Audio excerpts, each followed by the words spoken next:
एक आदमी पंजा लड़ाने की इतनी खतरनाक ट्रेनिंग करता है कि इसे हराना तो दूर, कोई इसके हाथ को हिला तक नहीं पाता। लेकिन क्या वो दुनिया के सबसे खतरनाक खिलाड़ियों का मुकाबला कर पाएगा? तो चलिए देखते हैं। कहानी की शुरुआत होती है मार्क नाम के एक आदमी से, जो कोरिया में पंजा लड़ाया करता था, लेकिन आजकल वो अमेरिका के क्लब में गार्ड की नौकरी कर रहा था। एक दिन उसका दोस्त किम उससे मिलने आता है और उसे पंजा लड़ाने के मुकाबले में हिस्सा लेने के लिए कहता है, लेकिन मार्क को इसमें कोई दिलचस्पी नहीं थी, पर किम जैसे तैसे करके उसे मना लेता है। फिर वो दोनों मुकाबले की जगह पर जाते हैं जहां पर लोग खिलाड़ियों पर सट्टा लगा रहे थे। जिस खिलाड़ी से मार्क का मुकाबला होने वाला था वो अब तक के सारे मैच जीता था, इसीलिए मार्क पर कोई भी सट्टा लगाने को राजी नहीं था। जल्दी मैच शुरू हो जाता है और वो खिलाड़ी अपना पूरा जोर लगाने के बाद भी मार्क का हाथ हिला तक नहीं पाता। मार्क ये मुकाबला चुटकियों में जीत जाता है, जिससे किम बहुत पैसे कमा लेता है। लेकिन वो खिलाड़ी हार नहीं मानता और वो किम को मारने लगता है, जिससे मार्क भी बीच में आ जाता है और वहां पर तहलका मच जाता है। लड़ाई करने की वजह से मार्क को नौकरी से निकाल दिया जाता है। अब एक हफ्ते बाद उसे एक मॉल में सिक्योरिटी गार्ड की नौकरी मिलती है। उसकी आम सी जिंदगी चल रही थी, लेकिन कई बार उसे अपने घर की काफी याद आती थी। एक दिन किम उसे कॉल करके कोरिया आने को कहता है। वहां पर एक पंजा लड़ाने का मुकाबला हो रहा था, जिसके विजेता को विदेशों में खेलने का मौका मिलेगा।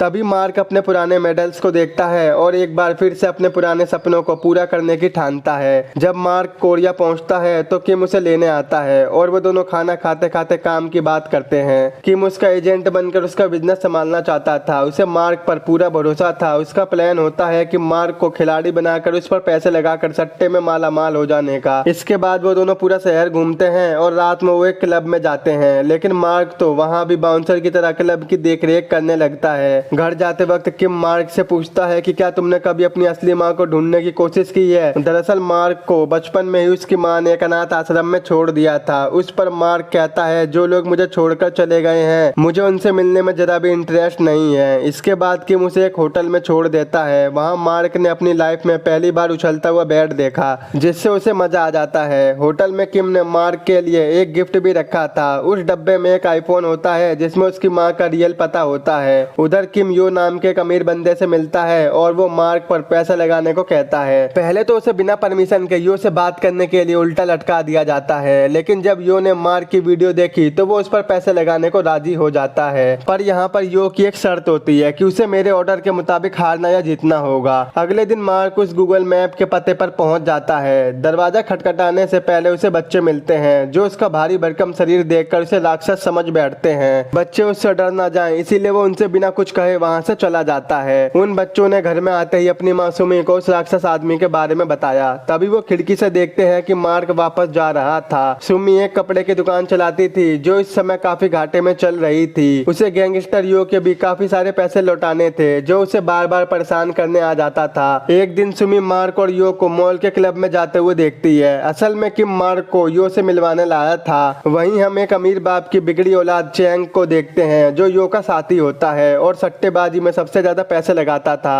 फिर मार्क वहीं पर एक हट्टे कट्टे आदमी को हराकर अपना हुनर दिखाता है। इसी वजह से मार्क और किम को एक 5 स्टार होटल में आलीशान कमरा मिल जाता है। तभी किम को यो का मैसेज आता है कि मार्क को कल पहले मैच में जीतना होगा, लेकिन दूसरे मैच में हारना होगा। अब किम को डर था कि मार्क इसके लिए मानेगा नहीं। वो दोनों जब खाना खा रहे होते हैं तो किम उसे दूसरे मैच में हारने को कहता है। हालांकि मार्क तो बिना किसी दिक्कत के मान जाता है। अगली सुबह सुमी जब बच्चों को स्कूल के लिए तैयार कर रही होती है तो उसके बेटे जो को डर था कि राक्षस फिर से आ जाएगा, लेकिन सुमी कहती है कि शायद वो मार्क को जानती है। जब बच्चे स्कूल चले जाते हैं तो वो अपनी पुरानी फोटोज को निकाल कर देखती है कि मार्क की उसकी माँ के साथ एक पुरानी फोटो थी। वहीं बच्चे एक बार फिर से मार्क को देख लेते हैं और जो ने तो उसे पुलिस बुलाने की धमकी भी दे दी। इसके बाद हम देखते हैं कि यो ने कोरिया के सबसे तगड़े पंजे के खिलाड़ी कोम्बो को बुलाया होता है, ताकि मार्क की काबिलियत परखी जा सके। वहां पर लोगों की दबा के भीड़ इकट्ठा होती है और मार्क आसानी से उस 7 फुट लंबे आदमी को हरा देता है, जिससे कोम्बो भी काफी प्रभावित होता है। सुमी भी वहां पर मार्क को देखने आई थी। वहीं ब्रेक के दौरान यो सुमी से जबरदस्ती करने लगता है, क्योंकि उसने अभी तक उसके पैसे नहीं लौटाए थे।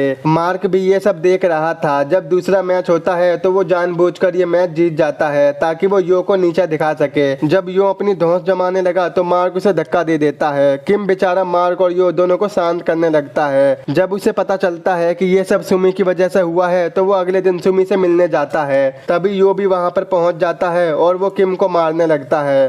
अचानक मार्क बीच में आ जाता है और वो यो के गुंडों से अकेला भिड़ जाता है। कुछ देर बाद वहाँ पर पुलिस आती है और वो मार्क और किम को गिरफ्तार करके ले जाती है। मार्क को छुड़ाने के लिए उसकी आईडी की जरूरत थी, लेकिन उसका बैग और पासपोर्ट तो पिछले मैच में ही खो गया था। इसके बाद वो पुलिस वालों से पंजा लड़ाकर साबित करता है कि वो सच में एक खिलाड़ी है, लेकिन वो उसे फिर भी नहीं जाने देते। तभी सुमी वहाँ पर आ जाती है। न जाने उसे कैसे मार्क का पासपोर्ट मिल जाता है और वहीं मार्क को पता चलता है कि सुमी मार्क की सौतेली बहन है और उसकी माँ 1 साल पहले गुजर चुकी थी। ये सुनकर मार्क का दिल टूट जाता है। बच्चे भी उसे अपने साथ अपने घर चलने को कहते हैं। सुमी की बेटी जॉन ही उससे खेलती थी और सुमी का बेटा जो उससे काफी बातें करता था। वहीं घर के बाहर कुछ आवारा लड़के सिगरेट पी रहे थे। जब सुमी उन्हें वहां से जाने को कहती है तो वो सब उसे उल्टा सीधा बोलने लगते हैं। जैसे ही मार्क उनके सामने आता है तो वो सारे बिल्ली की तरह भाग जाते हैं। अगले दिन यो के आदमी सुमी से पैसे वसूलने आते हैं। उसी वक्त मार्क घर से जा रहा था ताकि वो सुमी पर बोझ ना बने।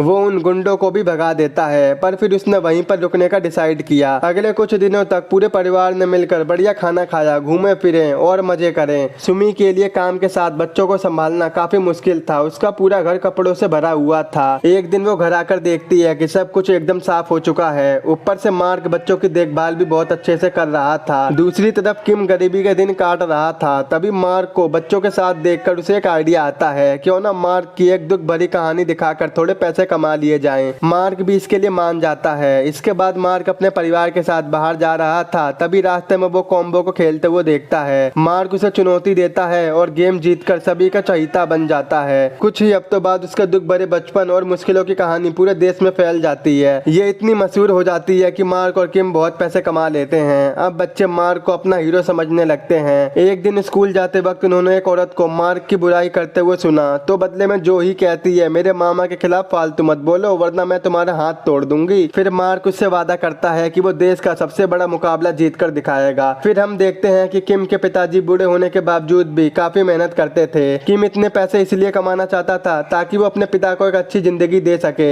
एक दिन जो मार्क को एक ईमेल दिखाता है जो उसकी माँ हर रोज उसे लिखती थी। दरअसल उसे इस बात का बहुत पछतावा था कि उसने अपने बेटे मार्क को अनाथ आश्रम में भेज दिया था। पूरी जिंदगी वो बेचारी ईमेल्स लिखती रह गई, लेकिन वो ईमेल्स मार्क का था ही नहीं। उसने लिखा था कि जब मार्क उनके साथ था तो जिंदगी बेहद मुश्किल थी। उनके पास मार्क को खिलाने तक के पैसे नहीं थे और वो चाहती थी कि उनका बेटा एक अच्छी जिंदगी जिए। इसीलिए उन्होंने दिल पर पत्थर रखकर उसे अनाथ आश्रम में भेज दिया था। मरने से पहले भी उसकी आखिरी इच्छा यही थी कि मार्क से मिलकर उसकी माँ उससे माफी मांगे। मार्क को ये भी पता चलता है कि सुमी उसकी सौतेली बहन नहीं है। जब सुमी के माँ बाप मर गए थे तो मार्क की मॉम ने उसे संभाला था। ये खबर सुनकर मार्क हैरान रह जाता है और उसे सुमी पर बहुत गुस्सा आता है। कुछ दिनों बाद जब वो सभी उसकी माँ की कब्र पर जा रहे होते हैं तो वहीं रास्ते में मार्क सुमी से झूठ बोलने के लिए भला बुरा कहने लगता है। उसने अब वापस अमेरिका जाने का फैसला कर लिया था। तभी किम उसे रोकने की कोशिश करता है क्योंकि मुकाबले अब 1 हफ्ते में शुरू होने वाले थे। लेकिन मार्क उससे कहता है, बस भाई रहने दे, मेरे टैलेंट का फायदा उठाकर तू बहुत पैसे कमा रहा है। उधर कॉम्बो जोरों शोरों से मुकाबले की तैयारी में लगा हुआ था। गैंगस्टर यो भी केन नाम के गुंडे को तैयार कर रहा था। केन ने आज तक जितने भी लोगों के साथ पंजा लड़ाया था उसने सबकी बेरहमी से हड्डियां तोड़ डाली थी। मार्क भी मैच से पहले अपनी तैयारी में कोई कसर नहीं छोड़ रहा था।